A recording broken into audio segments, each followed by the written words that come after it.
Olá, graça e paz. Você é muito bem-vindo e eu quero te fazer uma pergunta. Você é uma pessoa idólatra? Você entende o conceito de idolatria? Será que talvez nós estamos quebrando o primeiro mandamento em Êxodo capítulo 20, verso 2 e 3? Não terás outros deuses diante de mim? Bom, essa é uma pergunta que nós queremos fazer. Você está no Instituto Cristão de Educação e Cuidado. O nosso papel aqui é promover conhecimento que transforma, falar sobre teologia, sobre Bíblia, de uma forma prática, de uma forma bem objetiva e clara, para deixar o mais simples possível o que de fato as Escrituras estão nos propondo.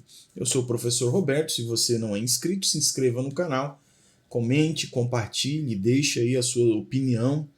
E bora para falar hoje sobre idolatria, um aspecto da idolatria. Semana passada nós não conseguimos gravar o vídeo, mas toda semana tem um vídeo novo no canal. Então esse momento nós estamos falando sobre pecado.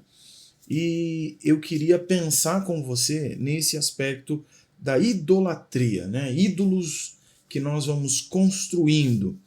A vida cristã, ela não se trata de fazer, e sim de crer.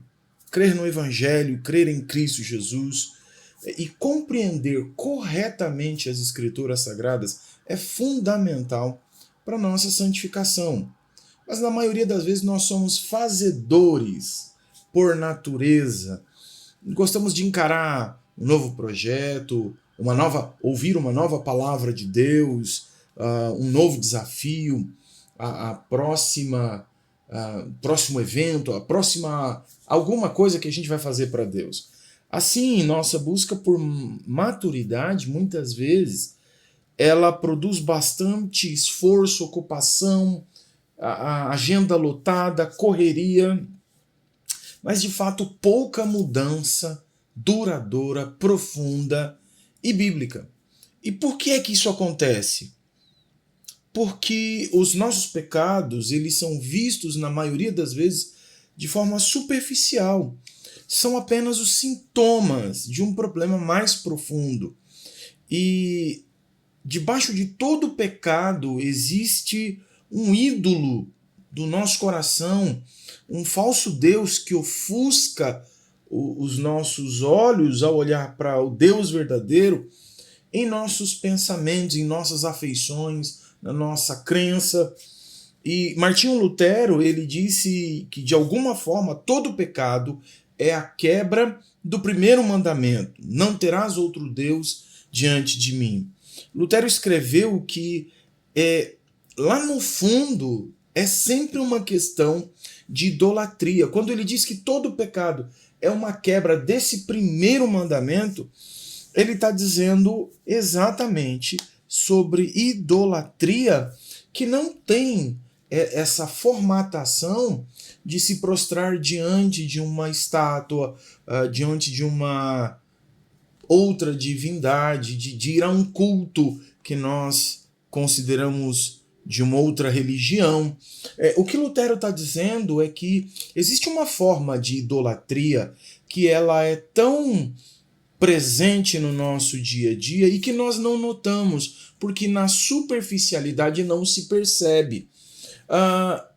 Manter Deus em primeiro lugar é algo difícil, mas também é fundamental para uma vida cristã autêntica, para um crescimento espiritual.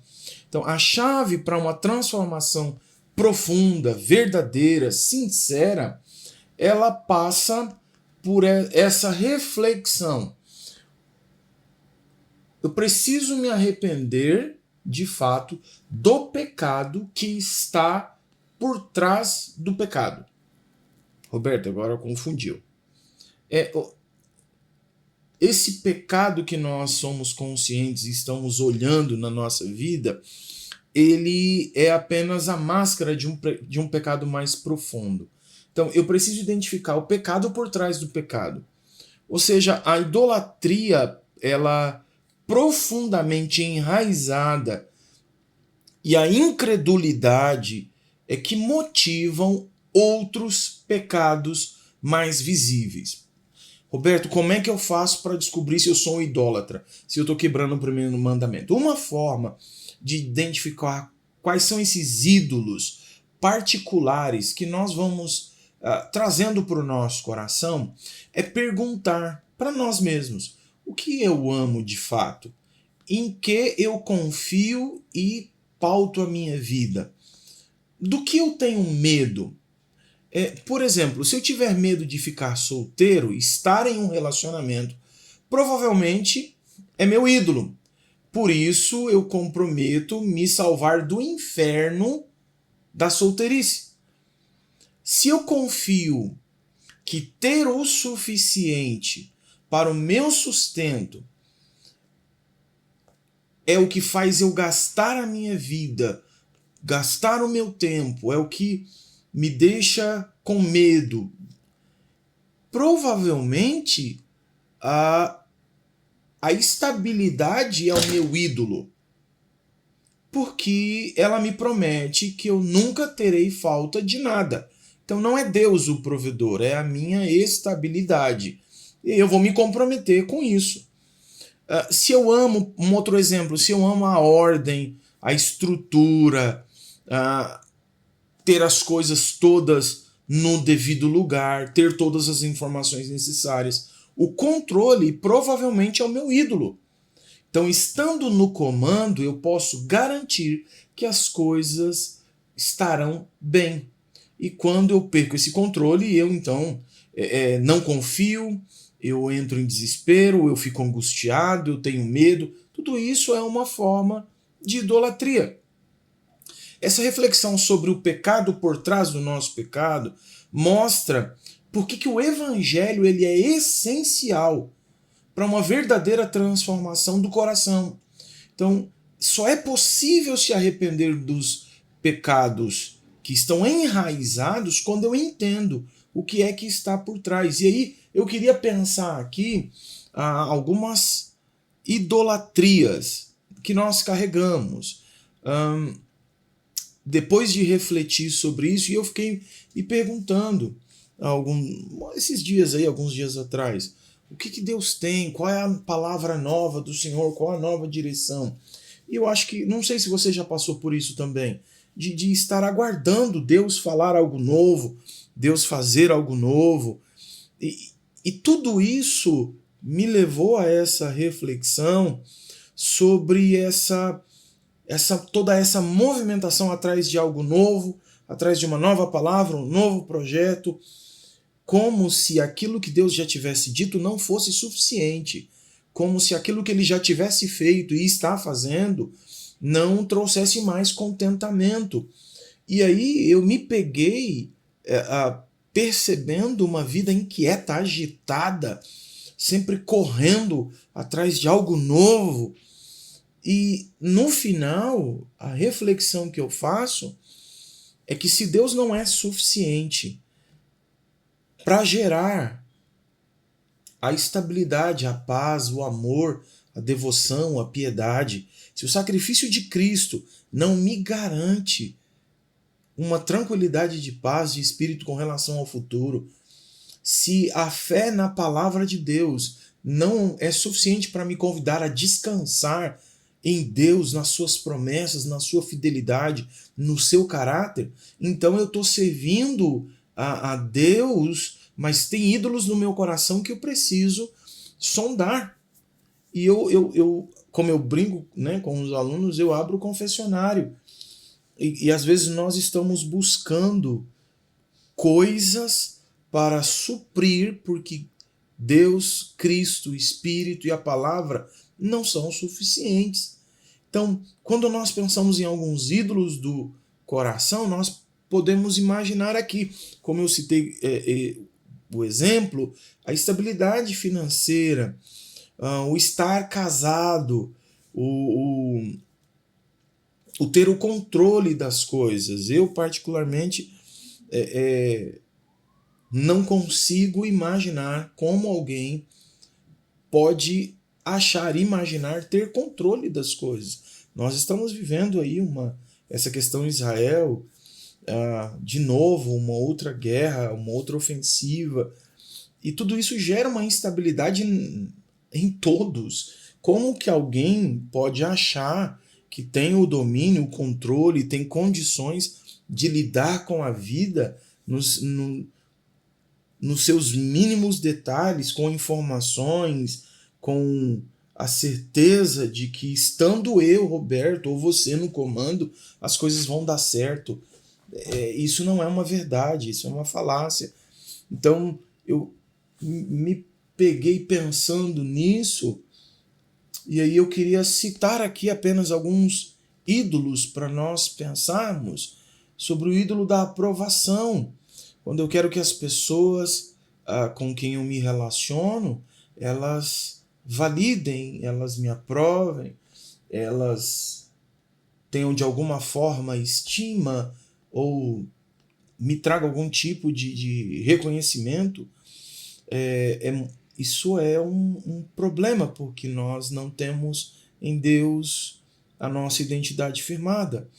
O ídolo do controle, como eu falei aqui, é a forma de tentar controlar situações, controlar pessoas, e há um risco muito sério de se manipular situações e pessoas para estar no controle. É um ídolo da reputação. Eu quero me sentir importante, então eu faço de tudo possível para me destacar, ou no mínimo para aparecer ou aparentar maior do que os outros, e se isso não for suficiente, rebaixar os outros. O ídolo do sucesso, me sentindo importante, e hoje esse negócio de redes sociais é uma loucura, todo mundo aparece como super ultra bem sucedido na vida, e a gente sabe que não é uma realidade, a vida não é esse faz de conta.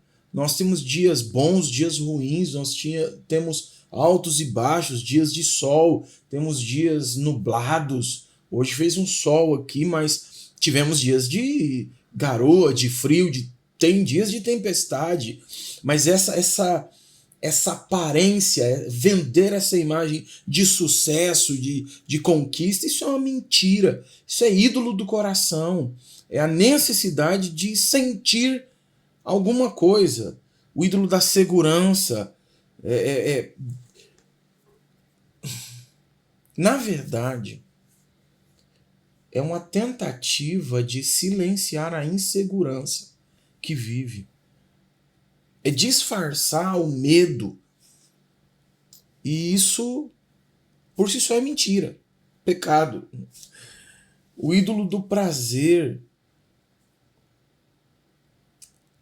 E aqui é curioso que nós comparamos, e porque nós somos esses fazedores e produtores, e eu acredito que isso tem a ver com a queda. Na minha cabeça isso é muito forte. Deus nos criou à imagem e semelhança, e quando nós caímos, a queda lá em Gênesis 3, nós nos tornamos fazedores de imagens. E tem a ver com, na minha cabeça, tem a ver com isso. Não sei o que você acha. O que você pensa? Escreve aí, ó. Deixe seu comentário. Nós estamos gastando o tempo todo energia e esforço para manter uma imagem, para manter uma aparência, para manter um jeito, um status, para tentar dizer algo que a pergunta é: será que somos mesmo? Isso que a gente está tentando vender, essa imagem, o ídolo do prazer, é tentar curtir a vida, né, a qualquer custo, sem princípios, sem valores, rompendo com padrões bíblicos. É sério isso. A gente está falando de quebra de um mandamento. O ídolo do conhecimento. Para algumas pessoas, ter o conhecimento e até o teológico é uma adoração ao conhecimento, à capacidade cognitiva, quando na verdade, quanto mais conhecemos a Deus, nos tornamos conscientes de que não sabemos nada. O conhecimento real de Deus, das Escrituras Sagradas, ele humilha a gente, ele põe a gente prostrado diante de Deus. E essa idolatria do conhecimento, de ser especialista em algo, né? Eu citei aqui teologia porque é a minha área, mas todo mundo tem aqui a sua expertise, todo mundo tem a sua área de atuação onde a pessoa se põe como autoridade, e nós precisamos considerar, se não fazemos disso um lugar para se estar elevado. A cultura do respeito, de exigir que as pessoas nos respeitem pelas nossas performances, pelas nossas conquistas, pelos resultados. No final é reconhecimento. Eu fico pensando em Jesus naquela caminhada até o Gólgota. Preocupação com segurança, zero. Controle, zero. Necessidade de aprovação, zero. Conceito de sucesso, a partir daquilo que a gente considera sucesso, zero. Porque o sucesso, na perspectiva de Cristo, era cumprir a vontade de Deus. A busca por prazer naquela via, zero. Estar acima dos outros porque conhece Deus, porque veio de Deus. O apóstolo Paulo disse que ele se humilhou. E sendo Deus, não considerou ser igual a Deus algo que devia se apegar.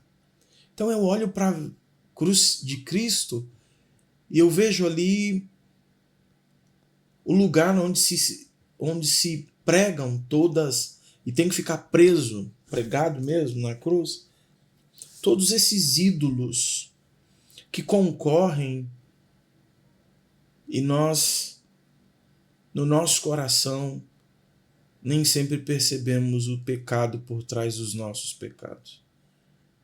Lutero disse que no final das coisas, de alguma maneira, todo pecado é uma quebra do primeiro mandamento: não terás outros deuses além de mim.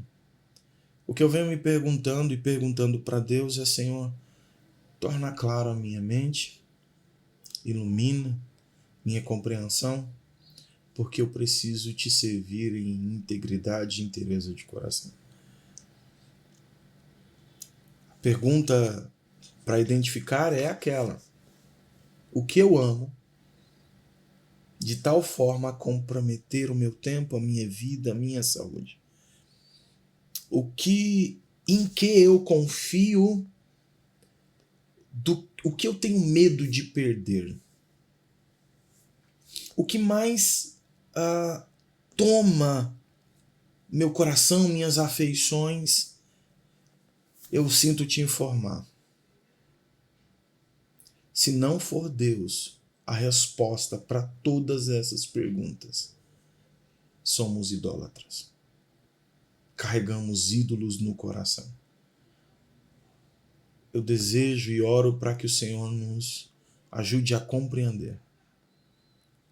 E nessa correria do dia a dia, parar de fazer um pouco tudo que a gente está fazendo e voltar a crer na verdade do Evangelho, na suficiência da cruz de Cristo, e voltar a nossa vida para viver para a sua glória. Deus te abençoe. Compartilha, salva para refletir depois, envia para alguém, se inscreva no nosso canal e nos ajude a promover conhecimento que transforma. Um grande abraço, Deus te abençoe.